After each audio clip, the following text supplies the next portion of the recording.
Welcome to star dictation. Dictation 5 second बाद शुरू होगा।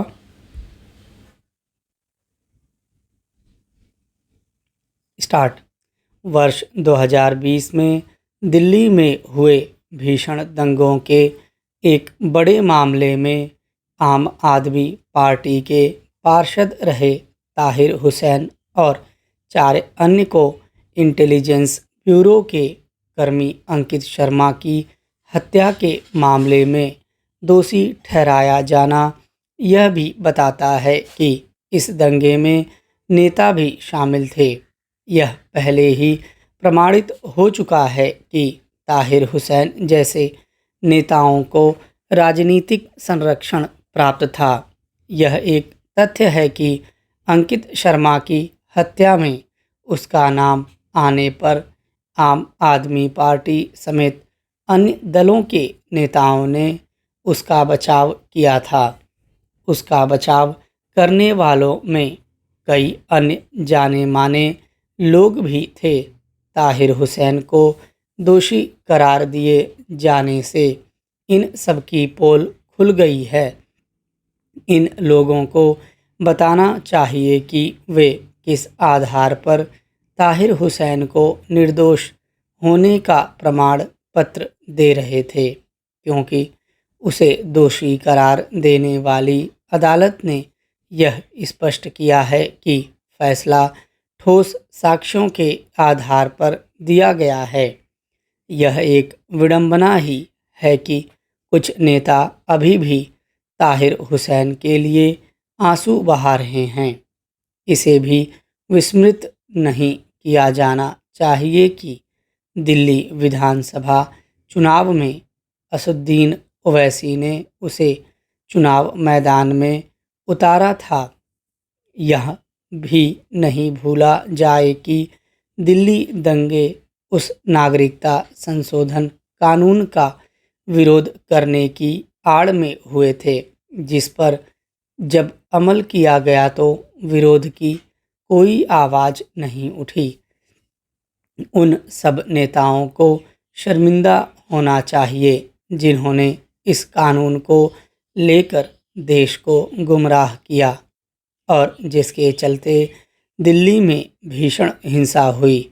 दिल्ली दंगों में 50 से अधिक लोग मारे गए थे और यह तब भड़का था जब अमेरिकी राष्ट्रपति डोनाल्ड ट्रंप भारत की यात्रा पर थे। इस नतीजे पर पहुंचने के अच्छे भले कारण हैं कि दिल्ली में ट्रंप की उपस्थिति में दंगा करने की साजिश इसलिए भी रची गई थी ताकि अंतर्राष्ट्रीय स्तर पर भारत की छवि को मलिन किया जा सके। उचित यह होगा कि ताहिर हुसैन समेत अंकित शर्मा के अन्य हत्यारों को कठोर दंड का भागीदार बनाने के साथ ही उन लोगों को भी बेनकाब किया जाए जिन्होंने देश को बदनाम करने के लिए राजधानी को दंगों की आग में झोंका। यह भी आवश्यक है कि इन दंगों से जुड़े अन्य मामलों का यथाशीघ्र निपटारा किया जाए ताकि दोषियों और उनके हितैषियों को सख्त संदेश दिया जा सके। दिल्ली दंगों से जुड़े अभी कई संगीन मामलों का निपटारा होना शेष है। ऐसे मामलों में शीघ्र न्याय देने की कोई व्यवस्था बननी चाहिए, क्योंकि इससे ही दोषियों को सही सबक मिलता है।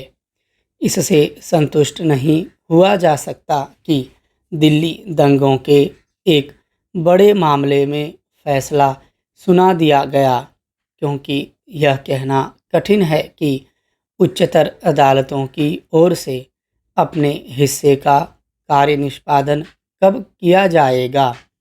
आदर्श नगर क्षेत्र में एक स्कूल बस की टक्कर से ई रिक्शा पर सवार एक छात्रा की मौत हो गई।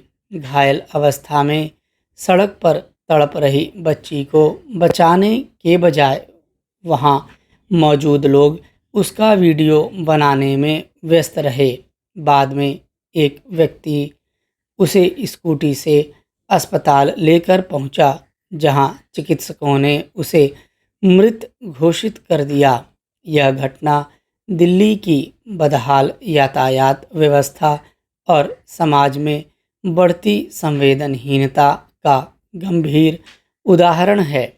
इस पूरे मामले को बहुत गंभीरता से लिया जाना चाहिए।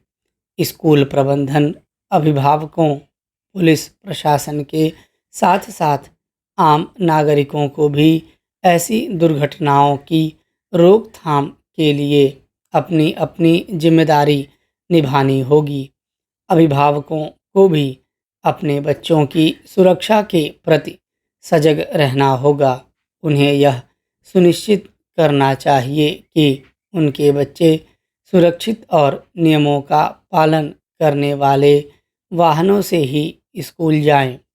दूसरी ओर यातायात पुलिस की नाकामी के कारण राजधानी की सड़कों पर यातायात नियमों का उल्लंघन आम बात बन गया है। यह अत्यंत चिंताजनक स्थिति है। यातायात नियमों का उल्लंघन करने वालों के विरुद्ध कठोर कार्रवाई सुनिश्चित की जानी चाहिए, ताकि सड़क दुर्घटनाओं पर प्रभावी अंकुश लगाया जा सके। स्टॉप।